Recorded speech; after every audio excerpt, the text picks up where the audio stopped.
Vice President Kamala Harris's running mate, Tim Walz, is facing new controversy around his 1995 DUI arrest, specifically how his 2006 congressional campaign explained the incident. Now, according to police records obtained by CNN, a Nebraska state trooper booked Walz speeding at 96 in a 55-mile-per-hour zone. Now, according to that police report, a strong alcoholic odor was detected from Walz's breath and person, and he failed the field sobriety test. Then he failed the preliminary breath test, and he failed the subsequent blood alcohol test when he was taken to a hospital before being booked for that DUI.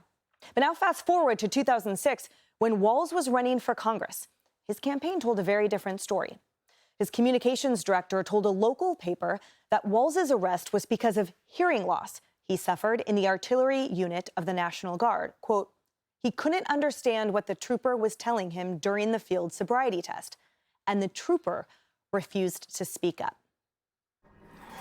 Sean, what do you make of that? So first, he admitted to being drunk in the plea hearing with the court. We have court reporters that record everything that's being said in court. So we go back to the record, and he admitted that he was drunk driving. By the way, so the legal limit back then was 0.1, and he was 0.128. But today, in most states, I think in all states, the legal limit is 0.08. So he was over 50% above the legal limit for driving. So again, I think it goes back to just Tim Walz is a liar. Whether it was a stolen valor for his military service or here what happened with the drunk driving, be honest with people. Go, you know what, I made a mistake. But here's the problem. Democrats are now saying, listen, this was so long ago, this is irrelevant. But they're going back into J.D. Vance's history, pulling up old pictures of J.D. when he was in high school. With Kavanaugh, they went back to high school and college. It's relevant, your history, when you were a young man or a young woman, when you're a Republican. But if it's Tim Walz and you're a Democrat, let's disregard it because it was, 25 years ago. Ridiculous. And Tommy, the critics are arguing, dishonesty is always relevant. And the issue is not drug use or DUI. The Americans elected, George Bush, who had a DUI, President Obama, who admitted to using cocaine. There's more there. But the point is the dishonesty. Do you think that this will shine through to Americans? I'm also wondering if the Harris campaign didn't properly vet Tim Walz, because there seems to be a few of these unforced errors here that maybe wouldn't have been there with somebody else that they could have chosen. So I'm just wondering if they knew all this and they just didn't care. They didn't think the American people would care. But it's not the act, it's the cover-up. And what really struck me there about his campaign talking about this back in the early 2000s is that they blamed the officer for not speaking up.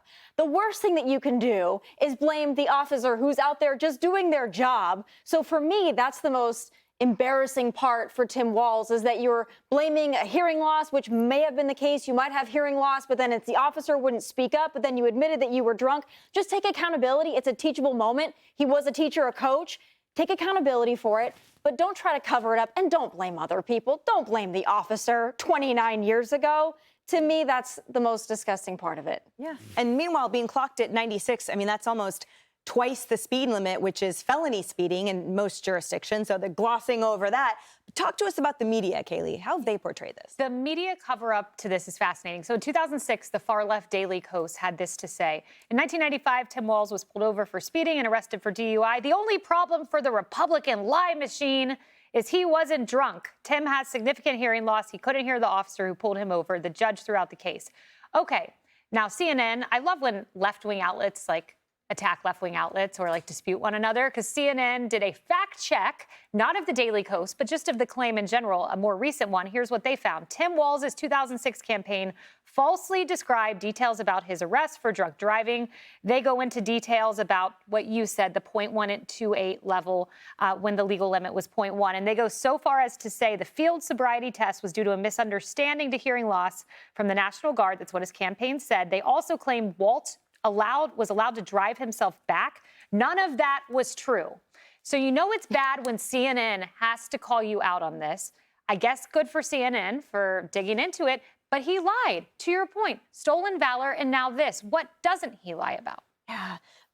And Molly, what do you expect from the Harris campaign? As Tommy pointed out, it raises questions whether he was vetted properly. Yeah, I think this is one of the big challenges that they will face with not having a press conference for 26 plus days, unless they swing one up today, is that these integrity issues, these integrity questions are going to pile up and up and up. And that press conference, if they're really taking a lot of open questions, could get pretty brutal. And the press is going to want to dig into these issues and say, you know, why did your campaign manager say in 2006 that you weren't drunk? Were you or were you not drunk? Are you blaming what happened on your military service? Speaking of your military service, Yeah. you know, and then they're going to go into that issue. And this is just, it's going to get worse and worse. And you can ride these numbers. You know, they're in a bit of a surge, and you can look to the next thing that's going to surge. You want your DNC surge. But at some point, you're going to have to stand up and answer questions. And I'm just really wondering what that's going to look like as this pile-on continues. Yeah, we just got to hope those questions are indeed asked. Hey, Sean Hannity here. Hey, click here to subscribe to Fox News YouTube page and catch our hottest interviews and most compelling analysis. You will not get it anywhere else.